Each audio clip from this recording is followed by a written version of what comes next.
Hey, what's up YouTube? Today we're talking about the new Sigma 24mm 1.4 DG HSM Arts lens.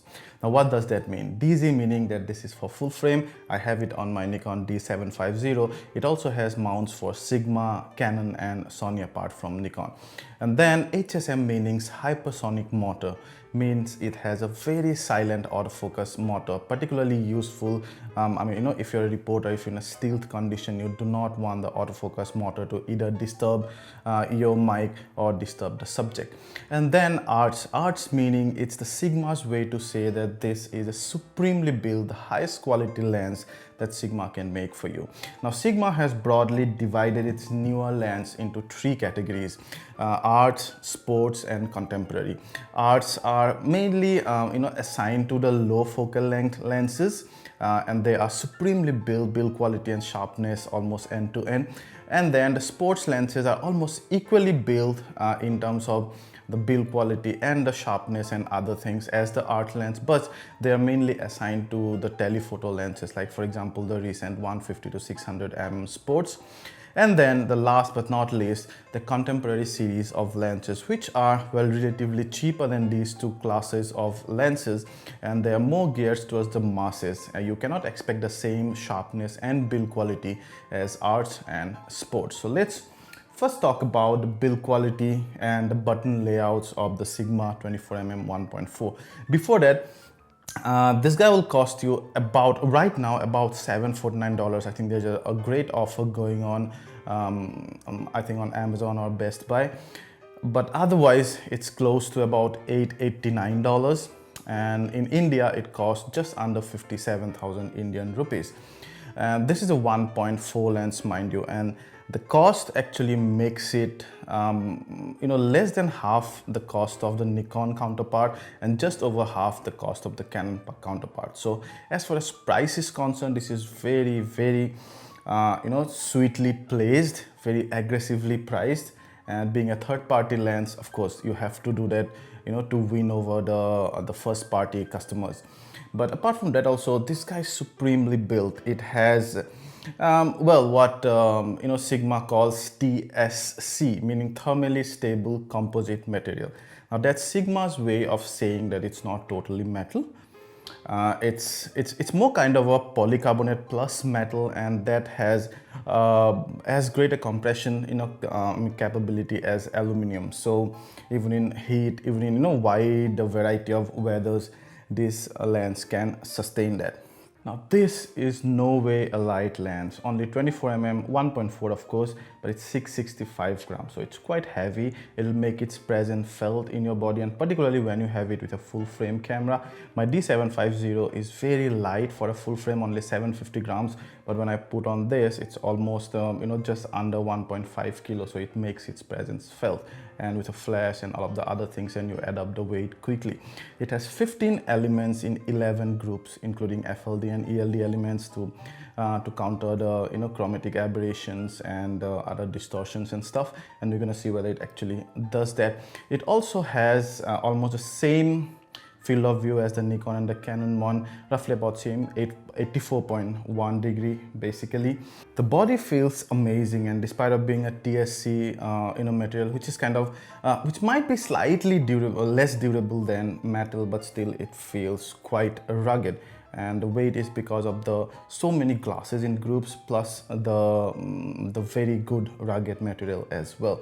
So you have this nice matte finish that won't attract much of your fingerprints and stuff. And on the front, it takes 77 mm filters, which is quite okay, and it's not very hard to get in the market. You have a very smooth focal focus ring basically, and that's amazing. And it has a rubber coating which is serrated, and it might attract fingerprints and greases at times, but it's very smooth and abide by your finger movement. And you see the A symbol there, and then the autofocus to manual focus toggle button. You can override the autofocus with this focus ring. Even when you have the lens set it in autofocus mode, that's fine. We'll start talking about the performance of the Sigma 24mm 1.4 with focus speed and accuracy. The focus speed is electric. In fact, it's too fast at times. Obviously, that also has to do with the D750 I was using, which has one of the fastest autofocus systems in the market right now. The problem is the accuracy. It's accurate most of the time, but not always. Shouldn't have to do with the cross type or not, because it happened with the cross types as well. At times when you're shooting a moving subjects, it tends to shift focus on the background at times. The group autofocus system on the latest Nikons help a bit though. This baby is bloody sharp, especially at center. The widest aperture to go with the optimal sharpness should be about 2.8, but even at 2, the corners become decently sharp. The lens produces beautiful, smooth, creamy bokeh even at 24mm if you hold your subject close enough to the camera. Remember, at 24mm, the lens tend to make most of the things in focus because 24mm is considered a very wide angle. However, as I told you before, if you hold the subject close enough, then you might get some bokeh, and whenever you manage to get those bokeh, they are smooth in texture. You can see the 9-blade aperture shape clearly. In chromatic aberration, this guy kicks ass. We were hard pressed to find any chromatic aberration at all. However, there is noticeable vignetting wide open, as you can see in the first pic, but by f/5.6 it's almost, and by f8 totally gone. There is minor distortion towards the extreme ends, which is easily correctable in post. We mostly had overcast condition to check the ghosting of flare for the entire time we had the lens, and whatever minimal opportunity we got, the lens did very well in controlling the flares. So then let's talk about some of the good and bad things about this lens. There are almost no bad things apart from the weight. We'll come back to that in a bit. So the best thing about the lens is the sharpness and the price. It's you've seen during the performance, it's sharp from the center towards the sides of the lens or outside of the lens. It also does not have much of a distortion. Plus, the price is amazing. A 1.4 lens. Now, note that just to compare, the latest Nikon 24mm 1.8 lens cost slightly less than this, slightly, maybe about $50 to $100. So you're getting for about the same price, just over that, you're getting a 1.4 lens.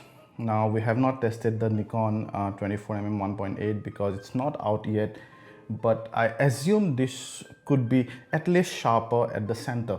So you're getting a 1.4 lens at almost the same price of the 1.8 lens. That's amazing. And as I told you before, less than half of the price of the Nikon 1.4 and just over half the price of the Canon 1.4. The main downside is the weights. Whenever you're carrying these kind of lenses, 24mm, 35mm, 85mm, you mainly carry them for street photography, or 24 also can be used for architecture photography. If you want to handhold this lens and your full frame camera all day long, this will make its presence felt, and this will increase the overall weight of your bag. And if you consider the other Sigma lenses as well, 24mm, 35mm, 50mm, they all are heavy lenses, like relatively heavy. So yeah, that's one of the, I would say, downside. Plus the autofocus is at times slipping away here and there. So it's not very consistent when you stress the autofocus, and particularly when you're clicking a fast moving object, but it's only observable under certain situations. So overall, till now, the 24mm lenses that I've used, I found this the best in terms of still and video quality, sharpness, even in terms of the distortion.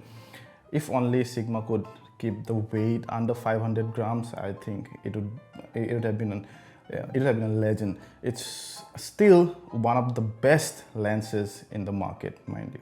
If you like this video, please hit the like button, ask anything related to this lens, and we'll try to answer them all. And please subscribe to our channel and share this video to share the love. Ciao.